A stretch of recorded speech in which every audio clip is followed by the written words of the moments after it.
महसूस होता है। कहा क्यों? हक वो है जो सरबुलंद होकर के बोला करता है।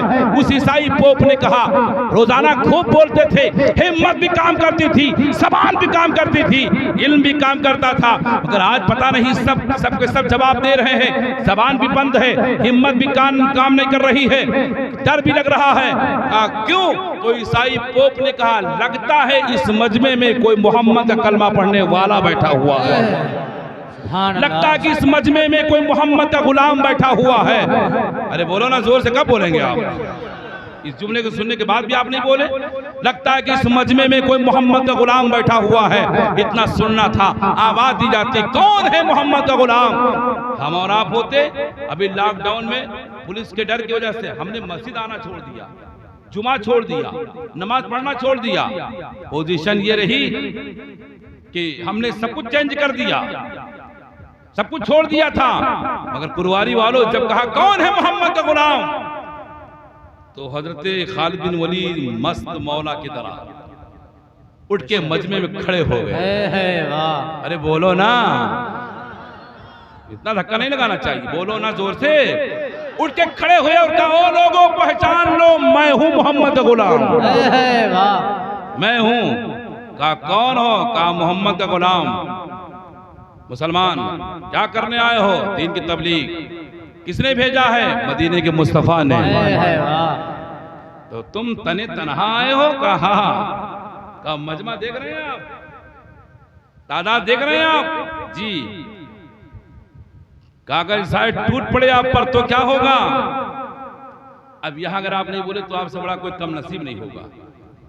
ये सारे टूट पड़े तो क्या होगा?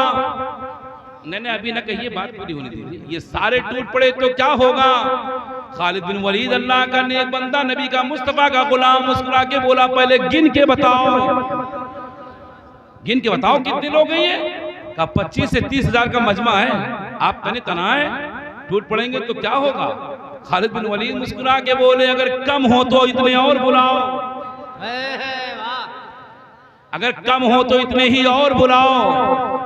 हम रात भर यही बोलते रहेंगे, कम है, अगर तुम्हारे हिसाब से कम है तो इतने और बुला लाओ। कहा फिर कहा मेरे नबी का गुलाम खालिद बिन वलीद सहाबी रसूल बोले इतने मजमा के लिए किसी दूसरे की जरूरत नहीं पड़ेगी, मुस्तफा का गुलाम अकेला ही काफी हो जाएगा। मैं इस मजमे के लिए अकेला ही काफी हूं। अकेले काफी हूं? नशा करके तो नहीं आए हो, दिमाग ठिकाने हैं? तो सहाबी रसूल खालिद बिन वलीद ने कहा नशा करके नहीं, भट्टी का शराब पीकर नहीं आया हूं, मुस्तफा के इश्क का जाम पी करके आया हूं। अच्छा कहले हाँ, लगता है कि बहकी बहकी बातें कर रहे हो, तो लगता है कि नशे में हो। तो हजरत खालिद बिन वलीद ने जो कहा था, एक शायर ने शेर के अंदाज में, शेर की शक्ल में इस बात को कही डाली, मैं मुस्तफा के जाम में मोहब्बत का मस्त हूँ, मैं मुस्तफा के जाम में मोहब्बत का मस्त हूँ, ये वो नशा नहीं जिसे तुरशी उतार दे। हाँ मैं नशा में तो हूँ, लेकिन इस शराब की भट्टी उट्टी का या कोई पी करके नहीं आया, मैं तो नबी के इश्क का जाम पीकर आया हूँ। अच्छा ठीक। थोड़ी देर के बाद रफीकाने गिरामी तने तनहा मुसलमान ने लोगों ने पूछा कि एक खालिद तुम ये बताओ कि तुम अकेले सिंगल चेचिस कमजोर बॉडी नहीं को नातवा कमजोर पतले दुबले मालूम होते हो, और इस मजमे में तुम्हें डर नहीं लगा? आते हुए तुम्हें खौफ नहीं लगा? तो खालिद बिन वलीद बोले ओ लोगो, मेरा रब कुरान में फरमाता फला तख्शौन्नास वख्शौनी, मेरा मौला फरमाता है मेरे बंदो तुम लोगों से मत डरो, तुमको डरना तो अपने परवरदिगार से डरो, डरा करो। तो जो अल्लाह से डरता है लोगों से नहीं डरता, मैं अपने परवरदिगार से डरता हूँ, इसलिए तुमसे नहीं डरता। कहा अच्छा इतनी हिम्मत किसने दी और इतनी ताकत किसने दी? तो खालिद बिन वलीद मुस्कुराकर बोले मेरी बॉडी मत देखो, ये चेचिस मत देखो, ये जिस्म मत देखो, ये ढांचा मत देखो, सीने में मुस्तफा की मोहब्बत है ये देखो।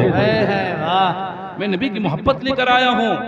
तो जब इतना कहना था, वैसे ही तमाम लोगों ने एक आवाज होकर के ईरान के लोगों ने कहा ओ खालिद, अब इस पर भी सुभान अल्लाह कहिएगा, खालिद बिन वलीद अब तुम ईरान में तनहा मुसलमान नहीं रहोगे, अकेले नहीं रहोगे, हाथ बढ़ाओ, मुस्तफा का कलमा पढ़ाओ है वाह। और हमें भी मोहम्मद का गुलाम बनाओ।